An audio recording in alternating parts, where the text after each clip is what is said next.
Day 3, Gino's gallop to greatness.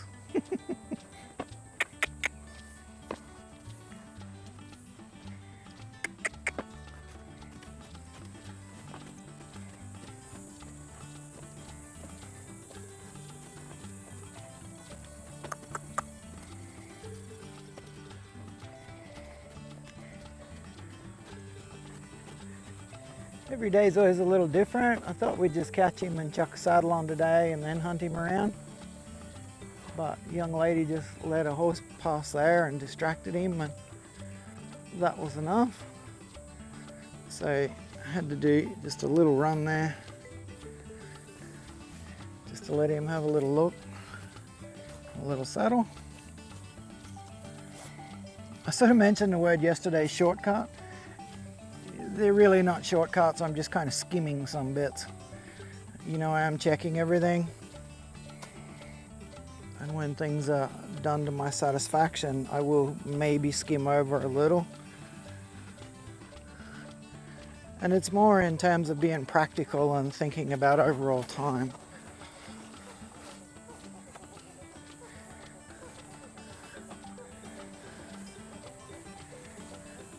If there's something that's not really necessary to do,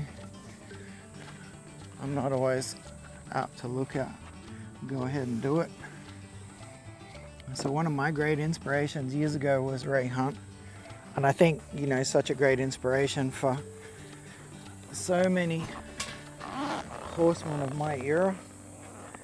One thing I loved about Ray, he was very direct, and he just did what was needed and what was practical and moved on. Because he designed more of his style around a working cowboy, and working cowboys don't have months and months and months or weeks and weeks to perfect groundwork before they get on. They just need to do what's practical, do what's necessary, and then move on. He's got a tractor going past, so we'll see if he's going to react to that much.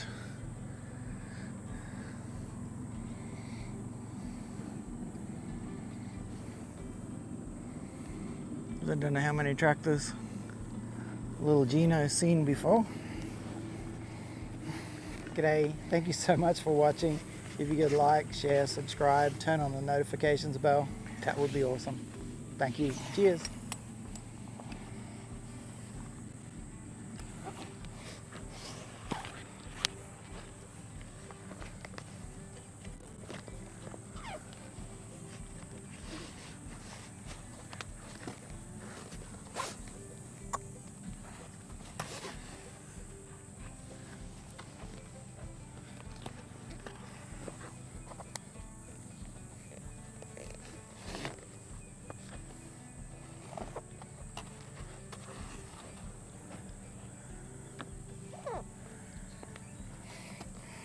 That bit never really changes. Like, some things I'll skim over and some things I won't as time goes on. But that pulling up a girth, it doesn't matter what stage the horse is at. I usually take two or three stages to do that.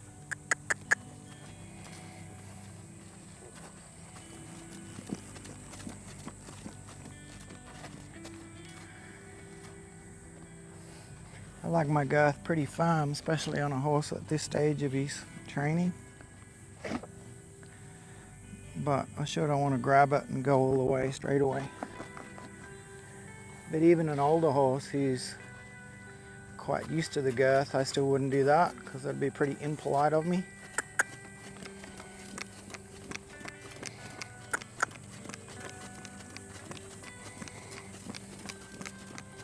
Oh, no.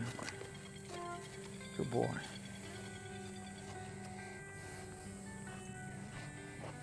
We'll do a full video on lunging at some point. Again, a little bit of a skim because we know this guy lunges okay anyway. There's nothing major going on.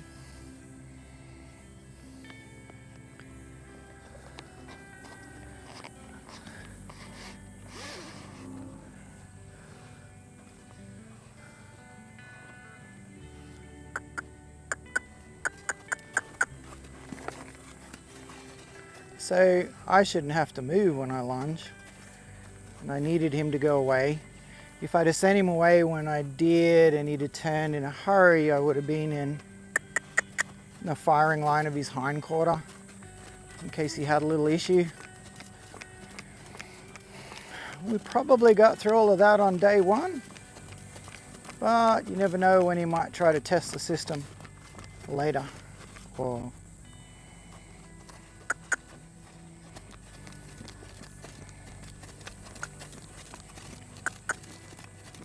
that's good.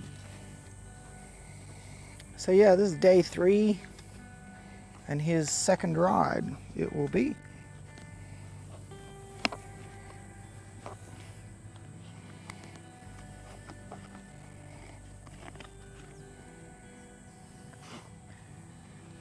We're using a public venue and the guy's just over the paddock there burning a bunch of stuff, so he's going to deal with a bit of fire and logs and stuff flapping around today.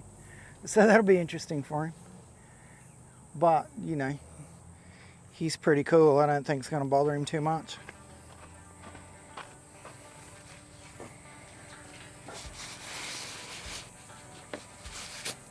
The flag on this guy is almost completely unnecessary now. Like we said, so this might be a bit of a skim.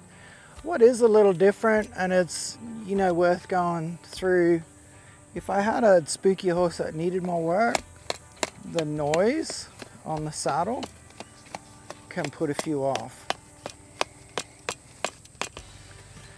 So some horses will be good with things but not with noises.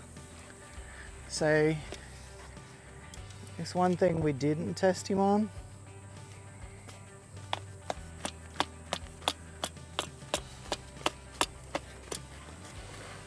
Good boy.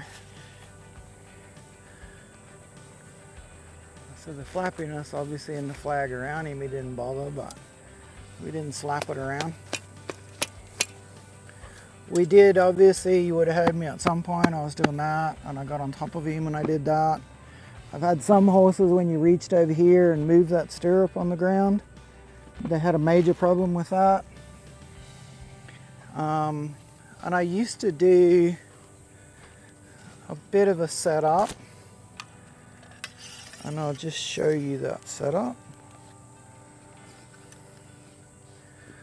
Although I haven't done it with this flag, so I might not be able to. Yep, cool. Kind of gonna let me do it.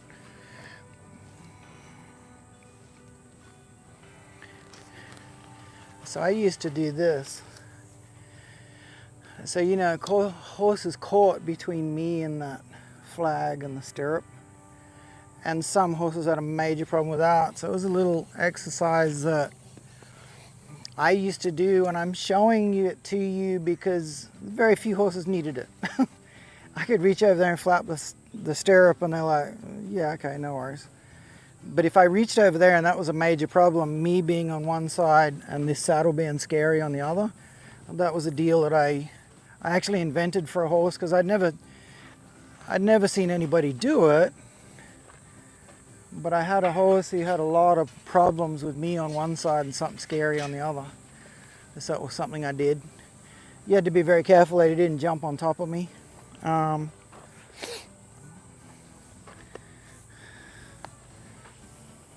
it's just an idea for you. All of these things are you have to be very cautious. You do have to know what you're doing. If you got a major issue and you're very new to this, I don't recommend you do it on your own. You should have help, professional help, people watching, etc.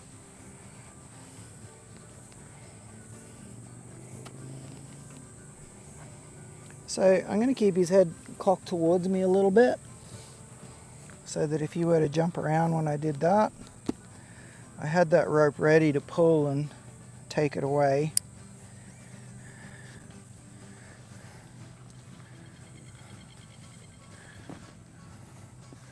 So here's another little adaptation of obviously what we've been talking about. And as we've sort of mentioned and seen with this horse, he's probably not going to care too much about it, but just thought I'd throw this out there for you to have a quick look at. But that's something I'll often do too, is put the saddle on and then put that over, and then still go back and fiddle with that just lightly around his flank.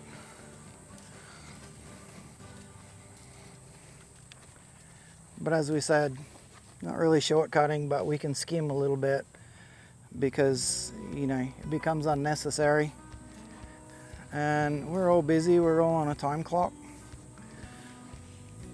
Not that you really want to have too many restrictions time-wise when you go work on a young horse. But, you know, efficiency is a good thing.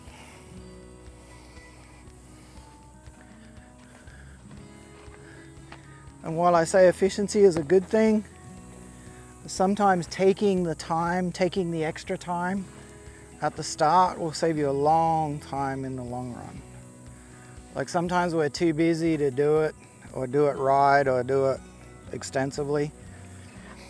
But sometimes taking a bit of extra time early can save you so much time later.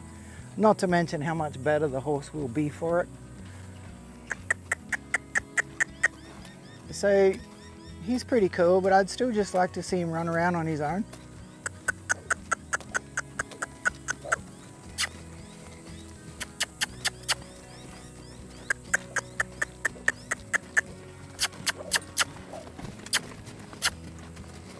He's getting that casual today. I'm kind of got to really chase him to get him to canter.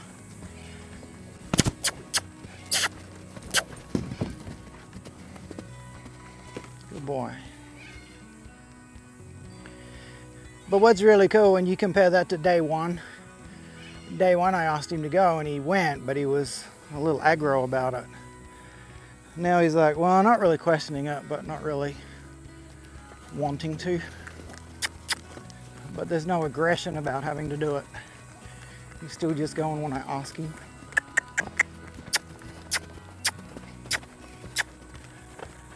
Like I mentioned on yesterday's ride, that, you know, he might test the water and the program a little bit later.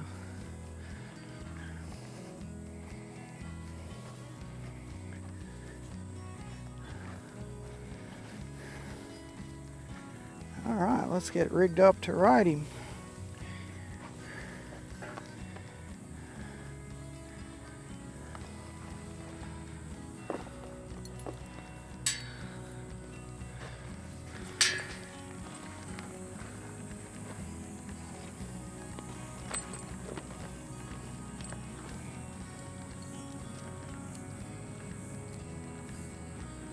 You stopped recording, hey? No? Okay. Record all made on the tractor? Cool.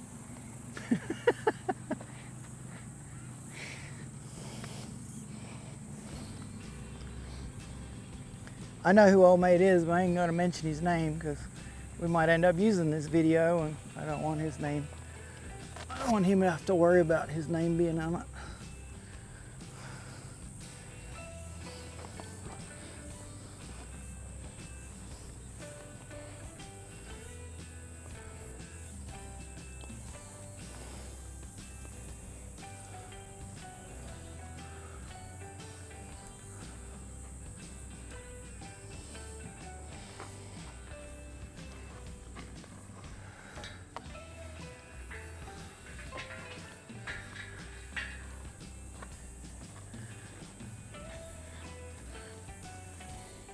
So what we may do today, we'll see how this, oh no, I think we'll stay in the round yard today. But I don't want to stay in a round yard too long because the horses going round and round are going to get bored pretty quick. So this is a nice round yard, like it's a reasonable size, so he's got plenty of room to move around, which is a big deal. It's not an effort. Like if it was a really small round yard, it'd be hard work for him to do that little circle. But it's nice and big, so it kind of encourages him to move forward, which is great. But one thing I'd like to do is I want him out of the round yard, move over into a big square yard or something at some point. Again, I usually be a little bit conservative time-wise, so I'll probably just work him in here today. We might look to get him out in a bigger yard tomorrow. So if he gets bored in here, I'm going to have to push harder to get him to go because he's bored. If I put him in a big yard, or a bigger yard, obviously a secure yard, but if I put him in a bigger yard, it just encourages him to move a bit and move forward a bit without me having to push too hard. So I can keep things nice for him in terms of going forward.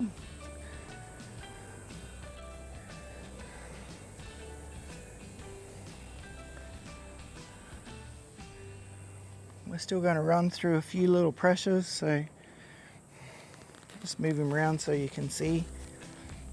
Always like to just rub around here and see how my horse is. He's obviously real cool. He's just keeping an eye on that horse over there, and I don't mind that his attention's a little split. He's not obsessing about it, and he's still paying attention to me.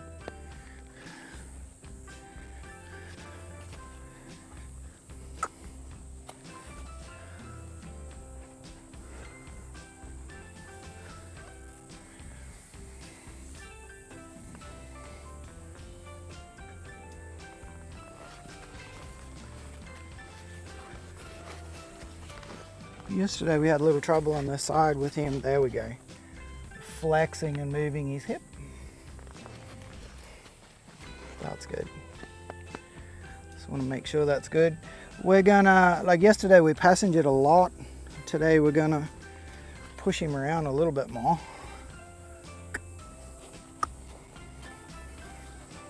When I say push him around, like bend and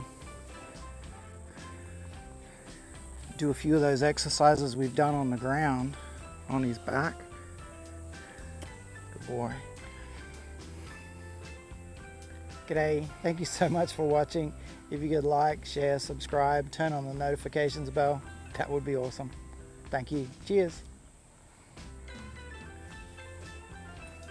Very cool.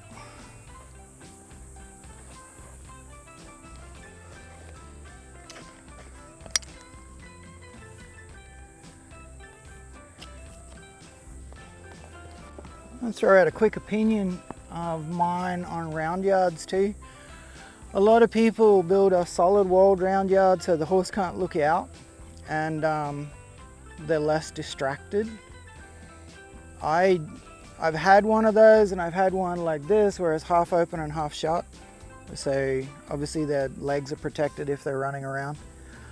But I actually like the fact they can see out, because when I had one that was covered, and I had one that was about 6 foot or so, even little horses run around with their head up in the air trying to look over the top rail the whole time.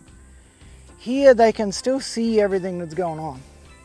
And I don't mind that. They kind of don't feel quite so claustrophobic. So if you're building a round yard and you want my opinion, a half wall is really good. So the bottom half to hold the sand. Hey buddy.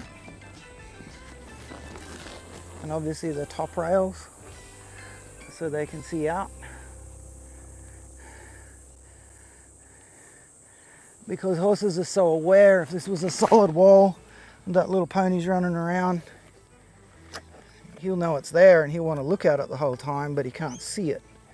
So he'll endeavor to get to the fence and stick his head up in the air and look over the top, which will make my life hell.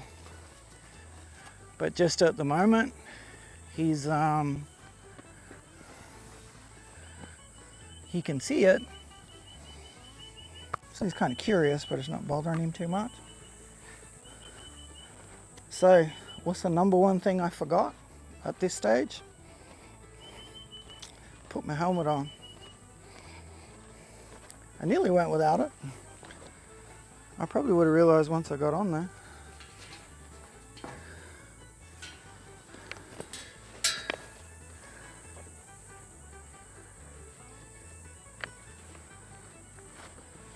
Because I'm a bit like a lot of silly old cowboys.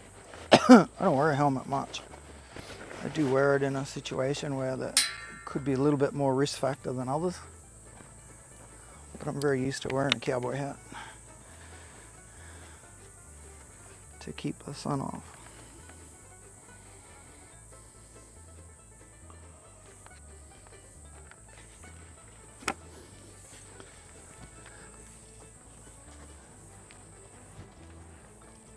So I kind of mentioned, a few days, well, 2 days ago now, you can teach your horse to come out to you, and I can spend a lot of time working on it, and it depends a little on the horse.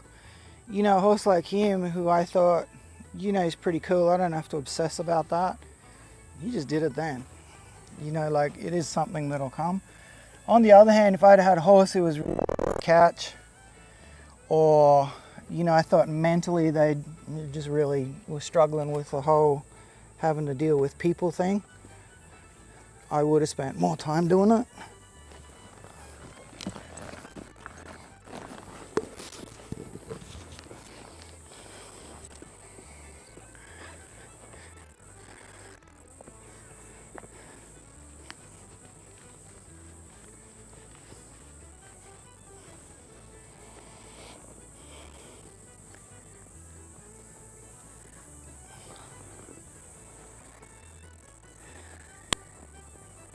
So my back's to the camera, which is very rude, but he doesn't care about that because he really wants to watch that horse. There we go. So it's going to be a little review, a little desensitizing that we've already done. Because again, I don't want him fearful of this rope, but I may have to whack him with it a little at some point to ask him to go.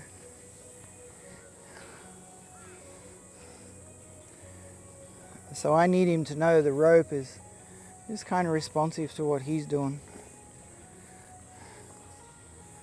Oh, I've been asked a lot, why one lead? Why not two? Why not straight into a hackamore and, have two leads for control? It's a little bit like I start out as a passenger and I slowly do more and more. And I make more and more decisions and I take more and more control.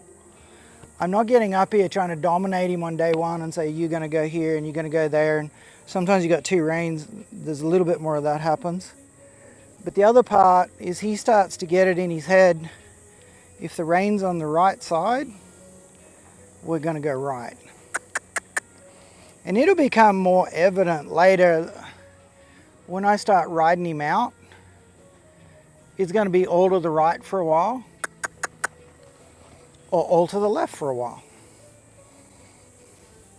But he'll watch that lead flip over his head and it's like a little bit more of like, okay, we're changing sides. And when I get him outside and I say I was in a really big yard, I'd turn left and we'll get onto that. You can see how it works. But it makes things easier for him. And again, I'm slowly taking up controls. So yesterday I bent him side to side. This time he's bent around good. So I'm going to use my foot where I had my hand before. So on the ground we did that. We took his head this way, pushed his hip the other way. Then I'm going to take that hand out and this foot's going to go where I had my hand in his shoulder and encourage his shoulder to step over.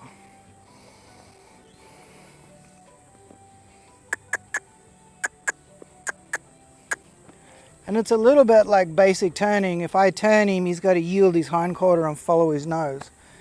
So it's like the big building blocks version of that. If I take your head here, the first thing I'd like you to do is be soft. And then I'll put my leg back where I had my hand on the ground and encourage some movement. And he moves his hip across and take that leg and hand out. This leg's coming in the girth to encourage his front end to step over. Yield your hind quarter out of the way, follow your nose.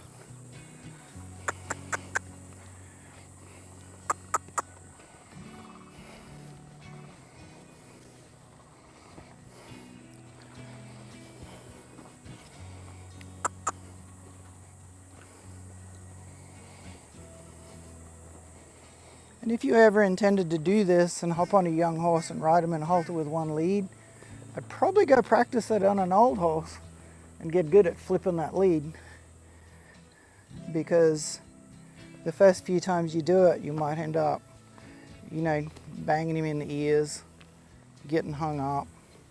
You know, it takes a little while to make that look really easy. So we got his nose again. How's your afternoon? How's your day been going?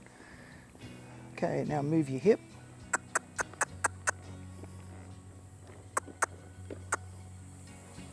And lead your front out of it. Good. So this has all come down to trying to make my idea his idea. Long term, short term, all the time. With a horse bent around here and me drawing towards the middle, when I ask them to move, it's almost automatic that that back end's going to move. This front end's a bit cramped and that back end moves over, and then he holds it, and then I lead his front end out.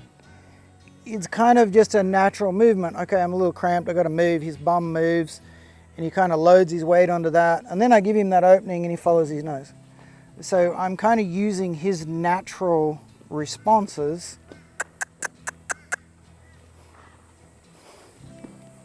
So we don't want your front first, we need your hip.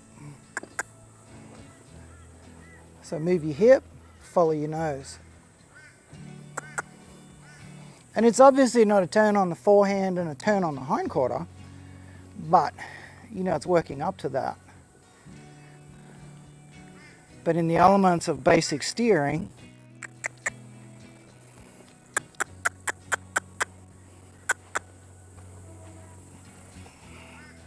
it's enough. Get your butt out of the way, follow your nose. Good boy.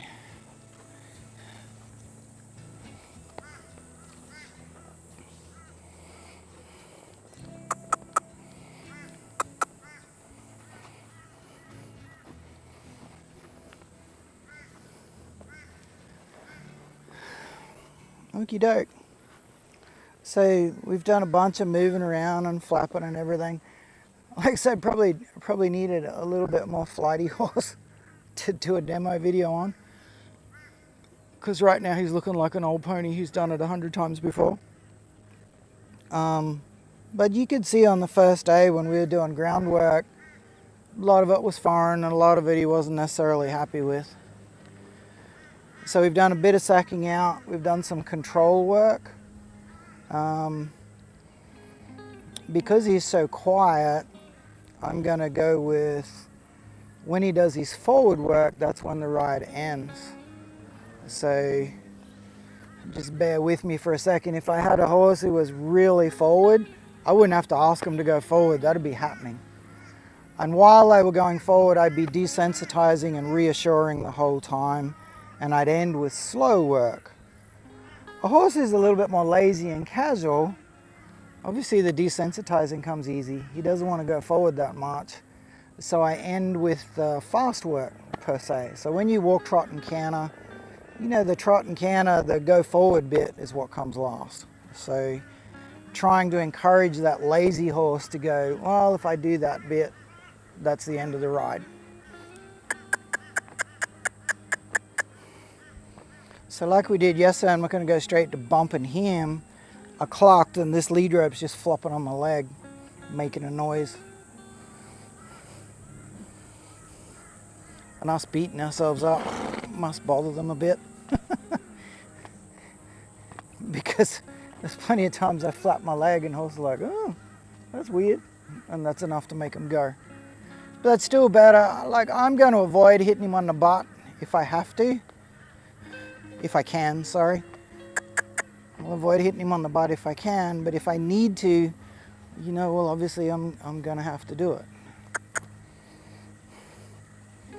So you've done a bunch of walking, bunch of desensitizing, a little bit of control work. Let's go for a little trot.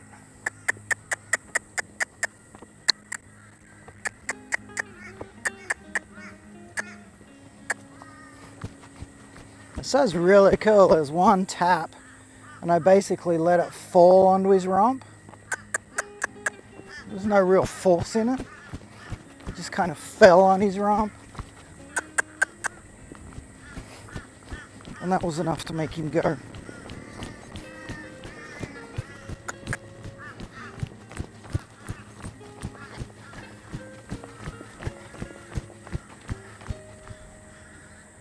One thing I didn't do in my control work before, he's very inconsiderate of the camera, this pony, so I'll spin him around. Let's see if we can get him to look at the camera while he does it. Here we go. Because I didn't back him up.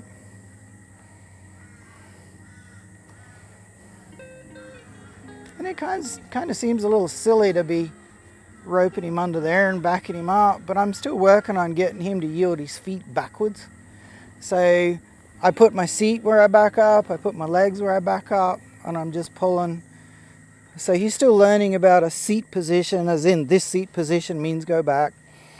So I'm obviously not pulling on his head to go back, but as we go along, you realize I'm not really ever trying to pull on his head to go back anyway. That's not really my deal.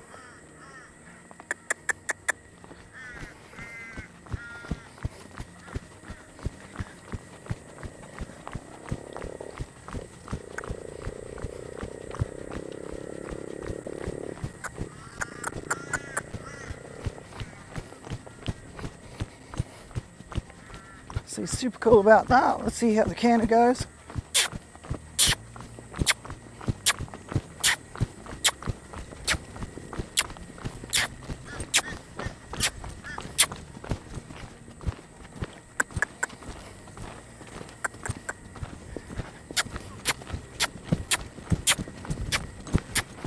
It's going to canter a little bit more than yesterday.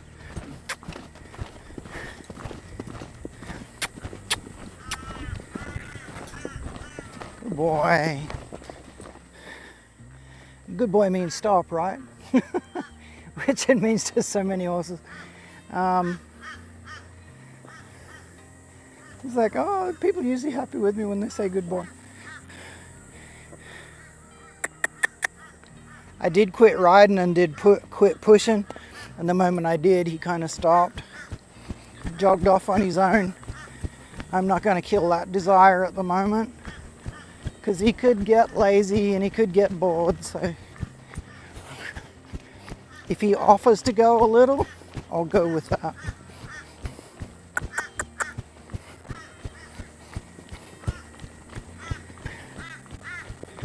All right, go for a little lope this way.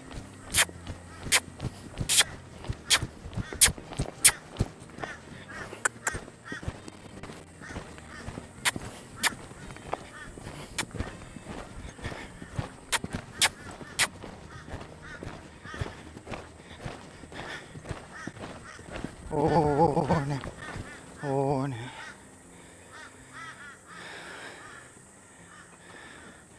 So as you can see, you know, something that's really important in my process is that I add a little bit. I talked before about, you know, I started day one as a passenger, and each day I'm just doing a little bit more and taking a little bit more control. And my discipline of choice, the thing that I love most doing on a horse is doing reining. So I need to be able to control every single piece of him at some point. So, but it starts out with I'm passengering and slowly doing things here and there. So today there's a little bit more turning, and there's that little bit more cantering, or he said, do we have to keep going? I said, yeah. Are you sure we need to keep going? Yeah. Okay, that'll do. You know, I don't want to overdo it, but I need to add a little bit each day. And that's how it's running with him. You get other horses that are really forward, and I don't have to worry about the forward most of these rides are going to be about keeping them happy and desensitizing and making sure they're comfortable, and a lot of passengering. And the requests will be more about bend and stop. In his case, he needs to learn to bend and stop, and he needs to make sure he's going to go when he's told to. So we've kind of run him through his repertoire. It's very cool. So we could leave it there. We probably will leave it there. Like I said, we could, he's well and truly ready to go out into a bigger yard. And we could do that today. But again, it's just sort of, you know, a good day. If he does a good job, there's no need to do a great deal. I want him to come here and feel like he's winning every day. It's a little bit challenging, but he's up to it and he gets through it. I don't want to necessarily do too much. I don't think riding him out in a big yard would be any problem at all to him today. And there'll be a bunch of viewers going, why the hell didn't you ride him out? That was stupid.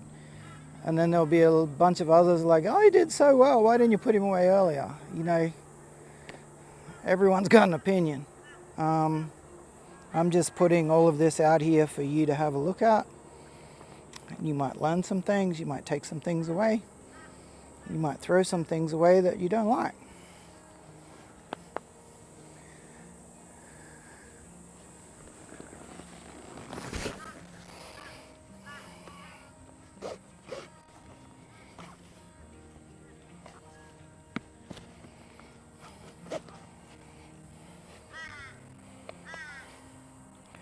And I'm going to end today with the same advice that I give you guys.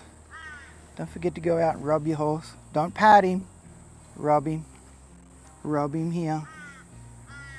Patting, he doesn't necessarily like. Rub him. Try to make him feel comfortable, because he is doing the best he can with the person he got stuck with. See ya. G'day. Thank you very much for watching. I do really appreciate it. This video of Gino's journey is meant to be more of a entertainment video, not educational, as in it's not a how-to video. All horses react and start differently. If you are going to attempt to start your own horse, you really need to enlist the help of a seasoned professional, or get a seasoned professional to do your horse for you and get them started. It's not an easy job, and it's not a job to be taken lightly, because this is your horse's introduction to the rest of his riding career, and it's really not to be messed with. So take it for what it is. It's a lot of fun to watch. It's been a lot of fun to share, and I really appreciate that you've taken the time to watch it and that you'll keep watching the channel. Thank you very much. Cheers.